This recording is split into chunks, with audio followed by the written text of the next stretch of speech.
Algo que quería que viéramos, que me tengo anotado acá en la planillita, pero bueno, quiero que veamos una entrevista que dura unos minutitos. Voy a tratar de interrumpir lo menos posible. Pero acá Gustavo Villatoro, ministro de Seguridad y de Justicia de Nayib Bukele en El Salvador, bueno, hizo una entrevista acá en esos días que vino, porque bueno, como no vino Bukele, por una cuestión de que él se pidió una licencia, como se pidió una licencia, por eso no vino Bukele acá a Argentina, o por lo menos eso es lo que se mueve, o lo que viene del entorno de Bukele, ¿no? Del entorno de Bukele viene eso, que no vino a Argentina porque se tomó una licencia por el tema de la reelección, entonces por eso no vino, pero envió a Gustavo Villatoro en representación, así que eso estuvo bueno, la verdad que estuvo bueno, realmente estuvo bueno que venga alguien de El Salvador. Todos queríamos ver a Bukele, pero estuvo bueno que haya mandado a Gustavo Villatoro. Y Gustavo Villatoro en esta entrevista con La Nación Más, que vamos a ver ahora, va a responder algunas cosas. Y dice que Milei se va a reunir con Bukele, o que Bukele se va a reunir con Milei, ¿no? Porque no sé quién va a venir, capaz que viene Bukele o capaz que Milei va para allá. Hay que ver, a El Salvador, ¿no? Milei está en la embajada y le agradecemos ahora sí, mucho vamos a la ver. atención. ¿Qué tal, ministro? ¿Cómo le va? Encantado. Hola, ¿qué tal, Hugo? Un gusto estar aquí contigo y poder conectar con todos los hermanos argentinos. Gracias por Es su agradable visita, escuchar además. a Villatoro también, Cuéntenos, ayúdenos a entender lo positivo de esta reforma que ustedes hicieron a nivel penal y judicial, porque usted es el ideólogo del plan Bukele, si se permite la expresión, y algún aspecto que es cuestionado, por supuesto, y usted lo sabrá también, ¿no? Cada vez que se cambia algo, siempre pueden surgir reacciones. Sin duda. Claro, imagínate que toda esta actividad que hemos venido desarrollando dentro del Plan Control Territorial, que reflejaba de alguna manera todo ese estudio de la realidad del país de 1992 a la fecha, y que por las fases en las que fuimos ejecutando el Plan Control Territorial, necesitábamos poder tener una asamblea que respaldara la labor del Ejecutivo, porque teníamos una asamblea opositora y que encima de todo quería meterse en las labores del Ejecutivo. Y cuando logra el presidente Nayib Bukele con su partido político poder tener mayoría en la Asamblea Legislativa, es donde ya nosotros desde el Gabinete de Seguridad desarrollamos toda esta guerra en contra de las pandillas, activando la última herramienta que teníamos para recuperar un Estado de Derecho, ¿ya? Porque el presidente Nayib Bukele entiende muy bien que si un Estado no tiene capacidad de dar seguridad a su población, eso no le podemos llamar Estado de Derecho.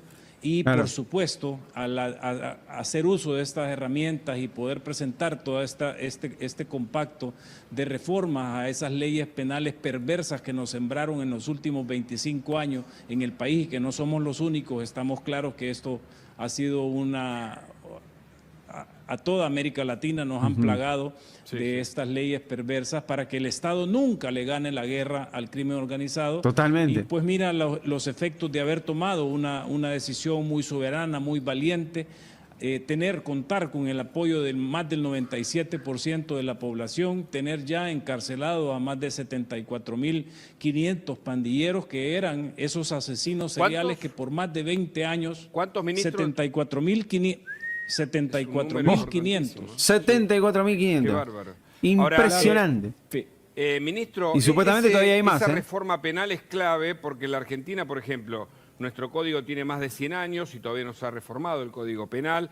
Hubo algunas reformas en el medio, pero además hubo una cultura proclive a el abolicionismo, es decir, a aplicar siempre lo tendiente a penas mínimas cuando los delitos pueden tener sanciones más graves, una tendencia judicial. Claro, claro. ¿Cómo cambiaron ese sistema de cosas, además, cultural, además de las leyes?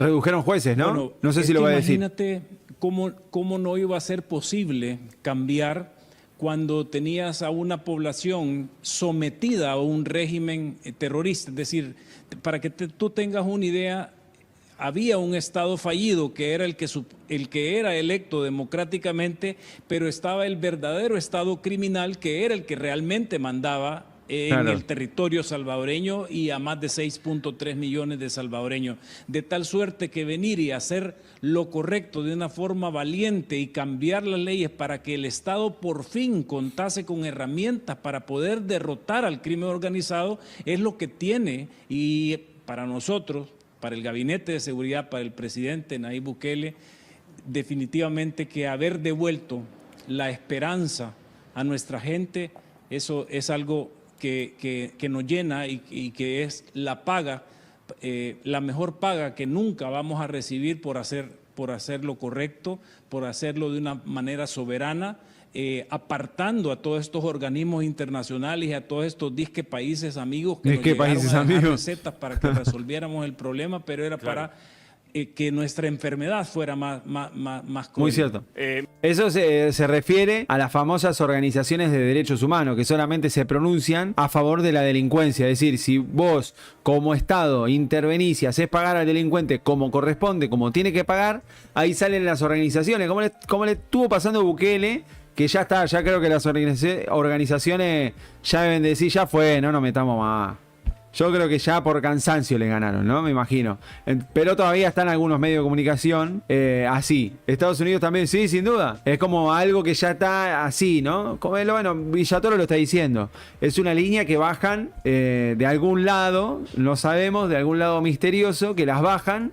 Y así tiene que ser en toda Latinoamérica. Por eso sabemos que si Bullrich llegase a aplicar la mano dura como tiene que hacerlo, se va a despertar, ¿no? El tema de las críticas, de los derechos humanos. Ministro, muchas veces se emparentaba El Salvador con Honduras por la operación allí de las pandillas. Belkis, nuestra compañera de trabajo, es hondureña y tiene algo para preguntar además de su propia experiencia, ¿no? Porque es interesante, Belkis, saber cómo cambió El Salvador y no sé si Honduras sigue igual que antes. Sí, Honduras sigue igual la situación que antes nosotros tenemos también, y eso te quiero preguntar, ustedes, ¿qué garantías le dan a los países vecinos que esta gente no termine, por ejemplo, en Honduras, en Nicaragua, en Guatemala, que sabemos que está sufriendo parte de este crimen organizado? Por otra parte, quisiera preguntarte, ¿cuáles son los procedimientos de detención que ustedes hacen para poder identificar a estas personas y, obviamente, detenerlos? Muy buena pregunta. Porque recordemos que Nayib Bukele confesó que habían capturado unos 3.000 inocentes que ya fueron liberados. Eso es yo creo que es de criticar eso, ¿no? Creo que se entiende, ¿no? Porque capturaron 74.000. Era obvio que iba a haber algún inocente, lamentablemente. Y es duro, es difícil. Pero es una limpieza, y suena frío por ahí lo que voy a decir, pero es una limpieza que era necesaria. Son las consecuencias de políticas anteriores, de gobiernos anteriores, de que los gobiernos anteriores no tenían los huevos suficientes para combatir al crimen organizado. 5.000 van liberando, bueno, mira Jorge, ¿ves? Yo creo que eso es algo fuerte, ¿no? Eso es algo fuerte. Es complicado hablar de eso, porque si vos te pones en los zapatos de las víctimas de los pandilleros, vos decís, sí, bueno, sí, lo entiendo, pero qué sé yo, ¿viste? Como que no pasa nada en cierta forma. Pero ahora me gustaría escuchar a algunos de esos 5.000 inocentes que fueron liberados, a ver cómo es que estuvieron cautivos, cómo vivieron el haber estado privados de libertad. Pero eso es error de la policía y esas cosas pasan. Ok. Vamos a ver las medidas, a ver. Tal vez voy a empezar por la última interrogante sí. que tienes, porque es la más importante y es la que también Esa sí es clave, esa pregunta. Le bota mucho de los cuentos que estos organismos internacionales han querido montar sobre lo que estamos haciendo en El Salvador.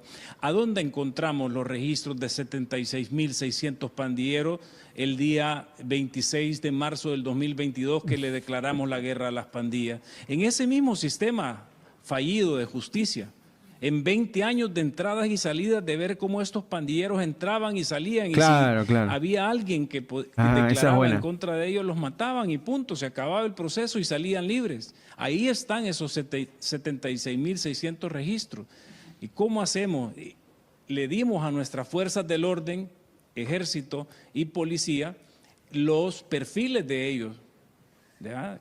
Sus tatuajes originales, porque muchos de ellos ahora han sido capturados y ya tienen otro tipo de tatuaje por debajo, Es por un código encima, identitario, donde ¿no? había una S. Claro. Es que eso era, ese tatuaje simbolizaba la autoridad en el territorio. Qué bárbaro, qué ¿Ya? bárbaro. Gustavo. Sí, Sí, una consulta. Nosotros en Argentina tenemos todo un debate respecto a la conectividad en las cárceles. Los presos tienen acceso a Mirá. celulares. Digo, ¿esto cómo se maneja allí en El Salvador? ¿Tienen esta política o o qué han implementado en cárceles? Bueno, esto lo veíamos en el video anterior. ¿Se acuerdan? Con Bullrich, que incautaron el celular y todo eso. Bueno, van a poner inhibidores de señal. A ver cómo lo hace El Salvador. no. La fase 1 del Plan Control Territorial fue tomar el control de las cárceles, que el Estado por fin tuviera el control de las cárceles, que es un problema que tienen la mayoría de países donde, aunque hay guardias uniformados del gobierno, pero quien manda en las cárceles es el crimen organizado. Eso nosotros lo desactivamos completamente. No tienen acceso a ningún tipo de teléfono celular, ni de llamadas, ni de visitas en el régimen de pandillas, de crimen organizado, y además aquel operador de telefonía celular que dé señal dentro de una cárcel tienen multas millonarias. Y tenemos todo un equipo de tecnología para estar midiendo Épico. los decibeles de tal suerte que no entre ningún tipo de señal a las cárceles, porque obviamente, así como en El Salvador lo hicieron en los últimos 20 años, en otros países lo siguen haciendo, ellos ordenan cometer crímenes y se vuelven las universidades como los cuarteles principales del crimen organizado, acá, y obviamente eso pasaba en El Salvador. En la Argentina, con la organización Los Monos, pasa eso. Así es, Vito. El crimen o las ejecuciones se envían desde la cárcel. Ni que hablar con lo que pasa en Brasil, ¿no? Con los distintos grupos, ¿no? El PCC, entre otros, cuya organización central está en las cárceles con la complicidad de quienes tienen que cuidarlo. Y hacen todo lo contrario. ¿Pablo? Villatoro, buenas tardes. En Argentina está nuevamente en debate la ley de imputabilidad de los menores, ¿no? A partir de qué edad puede ser imputable una persona. ¿Cuál es el régimen A penal ver, juvenil este es clave. en El Salvador? Qué buenas Y preguntas. sobre todo, ¿se utilizan a los menores en el delito en El Salvador? Es decir, utilizar a propósito justamente para evitar ingresar en el régimen penal. Claro, fíjate que esas son parte de estas leyes perversas que allá por los 90, mediados de los 90, empezaron a sembrar en toda América Latina, con el famoso Código de Menor Infractor, ahora Ley de Justicia Juvenil, y parte de las reformas que nosotros hemos hecho para poder enfrentar este fenómeno como se debe, es ya la imposición de penas como que si fuesen adultos. Excelente. Es parte de los cambios que llevamos, y cuando tú me dices que si los utilizaban, claro, esas mentes perversas allá por mediados de los 90 le prepararon el recurso humano al crimen organizado para que pudieran utilizar menores. Solo en la acusación que nosotros estamos preparando como Estado salvadoreño en contra del corporativo criminal de la Mara Salvatrucha, se están acumulando más de 7,000 casos de utilización de menores para fines criminales de la organización terrorista. Tremendo. Una bombazo. Tenemos muchas preguntas, Sí, pero sí, quiero ir es que- por una que nos involucra. Muchas preguntas. Sé que está informado sobre la realidad argentina, sobre el avance del crimen organizado. El plan Bukele o el plan aplicado en El Salvador, por usted que fue uno de los ideólogos, ¿es aplicable a la Argentina? Y si eventualmente la citara, por ejemplo, la ministra que va a ser la próxima encargada Que a hable, cargo de la cartera que de se seguridad, junten por Patricia favor a Bullrich, tomar un ¿iría café, con algo. ella? Sí, sí. Sí, de hecho tuvimos una cordial reunión esta mañana con la Dando un doctora anticipo, Bullrich. no sabíamos. Sí, ya conversamos un poco, y en definitiva hubo lo que hemos hecho en El Salvador es encontrar todas esas leyes perversas, hacer los cambios necesarios. Obviamente no te puedo decir, porque imagínate, nosotros pasamos más de 25 años recibiendo recetas que iban a funcionar en El Salvador y ninguna funcionó, pero a nivel estructural, lo que hemos hecho en El Salvador, estoy seguro que puede ser aplicable aquí en Argentina en Chile, en Perú, en Bolivia, en cualquier país de América Latina. Y lo porque primero que hay de que verdad hacer que es... todos los países... Lo primero que hay que hacer es también una reforma judicial o una capacitación de las fuerzas federales o digamos, un acuerdo también con el sistema judicial para la aplicación de penas más altas para iguales delitos, por ejemplo. Claro, es parte de todas las estrategias, pero en definitiva tiene que haber un acuerdo nacional porque es el Estado argentino el que debe de enfrentar a la criminalidad organizada y no solo enfrentarla, la tiene que derrotar. Imagínate El Salvador, un país tan pequeño,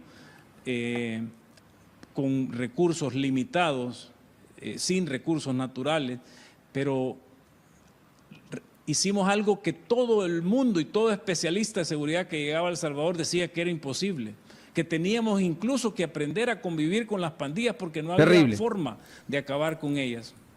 ¿Ya? Quiere decir entonces, como decía el presidente Nayib Bukele, que cualquier país, cualquier estado, tiene entre 10 y 1000 veces más capacidad que cualquier organización criminal para derrotarla. Eso es parte de todo esta ¿Y cómo modificar la matriz de sustentación que tiene el narcotráfico, que es capaz de comprar, incluso algunos dicen hasta los propios gobiernos? En la Argentina lo hemos visto con jueces que están detenidos, con personales de la Fuerza de Seguridad federales, bueno, con policías. Va comprando y ni hablar con el brazo armado, ¿no? Sicarios, etcétera. ¿Cómo contrarrestar ese poder económico del narcotráfico? ¿Cómo lo hicieron? Bueno, es parte de todo este... Claro, porque las drogas las manejaban los pandilleros, ¿no? Ese entendimiento, como te digo, como un principio de guerra, no le declarás la guerra a alguien que no conoces, haber llegado a conocer a detalle a nuestro enemigo y saber cómo enfrentarlo para poder derrotarlo, creo que es parte de todo esto que se tiene que analizar. Riesgos, imagínate que nosotros no cambiamos a nuestra policía, no cambiamos a nuestro ejército para enfrentar este fenómeno. Sí hicimos las reformas legales necesarias para poder contar con las herramientas. Los dignificaron. Para que el Estado tuviese la capacidad de poder derrotar al crimen organizado. Y eso va generando sinergias entre todos los actores claves de un país, precisamente para poner primero los intereses de la sociedad. Y una cosa muy aparte también, nosotros le subimos el vidrio a todas estas organizaciones de derechos humanos internacionales que pretenden decir que somos la sociedad la responsable de parir a semejantes criminales. ¿Qué le responde a los que son críticos, ¿no? del sistema que ustedes aplican por lo extremadamente riguroso? Incluso hablan de violaciones a los derechos humanos. ¿Qué les dice, ministro? Bueno, mira, lo que ellos opinen nos tienen sin cuidado. Gracias a Dios en El Salvador tuvieron que quitarse la máscara y demostrarle al mundo que ellos lo que están es enamorados de los criminales y son enemigos de la sociedad. Viven, desgraciadamente, de la sangre que generan estos grupos criminales en nuestros países. Por lo que quieran decir o pretendan hacer, nos tiene completamente sin cuidado. Estamos trabajando, haciendo nuestro trabajo en base a nuestra Constitución, en base a nuestras leyes, y lo vamos a seguir haciendo porque encima de todo el respaldo de la población es superior al 97%. Eso es la verdadera democracia y hasta en eso estamos redefiniendo y mostrando el concepto de democracia, que no solo es ir los domingos a elecciones a elegir a nuestros gobernantes, sino escuchar a la población y resolver los problemas de la población. Ministro, agradeciéndole su tiempo, una respuesta breve le pido, a ver. si es tan amable. ¿Bukele se va a reunir con Milei en algún momento? Claro que sí, claro que sí. De hecho, por el permiso que él ha solicitado, no pudo venir, por eso me pidió que viniera a representarlo, pero sin duda es parte de lo que se va a hacer. Ministro Villatoro, muchas gracias, ha sido muy amable. Excelente, muy buena. No, un placer, Hugo, y un saludo a todos los panelistas ahí y a los hermanos argentinos. Y muchas gracias a Tomás Díaz Cueto, que bueno, logró esta nota también ahí con... Excelente, las preguntas fueron clave, loco. Acá Rafael Enríquez Dice, los inocentes son aquellos que no cometieron crímenes directos, pero sí les avisaban a los mareros por teléfono cuando llegaba la policía a sus colonias. Ah, ok. No es que eran inocentes, como que no hicieron nada. Ah, ok. Participaban, o sea, debería estar en el secote entonces también, si te pones a pensar. Jorge, él fue el ejecutor. El ideólogo es Bukele con su plan control territorial, así es. Es todo un equipo, ¿viste? Es todo un conjunto, que eso es lo que más impacta del gobierno de Bukele, ¿no? Lo que impacta es eso, que trabajan tan bien, tan articulados, que van como topadoras en tema de seguridad, en tema de infraestructura también, porque mientras están atacando la inseguridad, están construyendo rutas, puentes, restaurando colegios, restaurando hospitales, inversión en la educación. Entonces trabajan todos tan articulados que eso es lo que a muchos en Latinoamérica nos llama la atención y queremos algo similar, sin duda. La realidad es que hay que pagar un precio muy duro para sanear economía y es casi infantil creer que el pueblo no va a salir indemne. Va a ser duro, Milei ya lo dijo. Es así, Ángel, sin duda. ¿Sabés qué es lo único que le puedo llegar a criticar a Milei? Que él dijo que el sector privado no iba a pagar. Ahora, está pagando el sector privado, pero la casta no está pagando. Ellos no se bajaron los sueldos. Entiendo también que lo que él tiene al alcance de la mano lo está haciendo. No soy termo en ese sentido. Trato de ser objetivo. No soy fanático de un partido político. No, la verdad que no. El único que puede ser fanático es de Nayib Bukele porque ya ves lo que el tipo hizo, lo demostró con hechos y lo demostró con creces, con errores, como capturar a esos inocentes, pero con muchísimos aciertos. Es impresionante lo bien y articulado que trabaja el gobierno de Nayib Bukele. Pero bueno, acá interesante la respuesta de Villatoro. Me encantó esta entrevista y la quería mostrárselas porque quizás ustedes no la vieron y está bueno que todos vean, ¿no? Cómo opinan cada uno de los integrantes que está con Bukele. Si bien ya lo deben de conocer, pero hay gente que por ahí nunca vio esta entrevista. Si bien tiene 7 días, esta entrevista fue hace 7 días, fue cuando vino Villatoro acá a Argentina que nos preguntábamos por qué Bukele no vino. Y se sacaban muchas conclusiones, así que ahí Villatoro aclara y deja bien ¿no? de lo más cercano posible a Bukele, que no vino a Argentina, no por Boric, como muchos pensaban, o muchos pensaban que no vino para no opacar a Milei, ¿no? Para no opacarlo a él. No fue por eso, sino que fue porque está de licencia. Está de licencia por el tema de las elecciones. Pero bueno, clarito acá Villatoro, el método Bukele se puede aplicar en cualquier país de Latinoamérica, en cualquier país del mundo, podríamos decir también. Pero en cualquier país se puede aplicar el método Bukele. Sin duda, lo que hay que hacer es tener huevos para hacerlo, ¿no? Tener la valentía, tener el valor de hacerlo. Eso es lo que hace falta, ¿no? Políticos que tengan el valor de hacer lo que hay que hacer por el pueblo honrado, lo que hay que hacer por el pueblo, el de a pie, para que la sociedad viva bien y en armonía y en orden. En el caso de Bukele es alguien, por lo menos yo lo veo, alguien muy transparente, ¿no? En el caso de Bullrich tiene un pasado bastante turbio. Entonces me cuesta pensar que lo que aplique va a ser correcto. Bueno, esperemos que sí. Ojalá que sí. Sin duda que sí. Pero bueno, espero que les haya gustado esta entrevista a Gustavo Villatoro. Los invito ahí a suscribirse al canal, a dejarse ahí un buen like, que es gratis, ayudan un montón para que el canal siga creciendo, amigos. Ya estamos casi en los 20.000. La meta para fin de año eran 100.000 suscriptores. La veo lejana, pero soñar es gratis. Y con Dios todo es posible.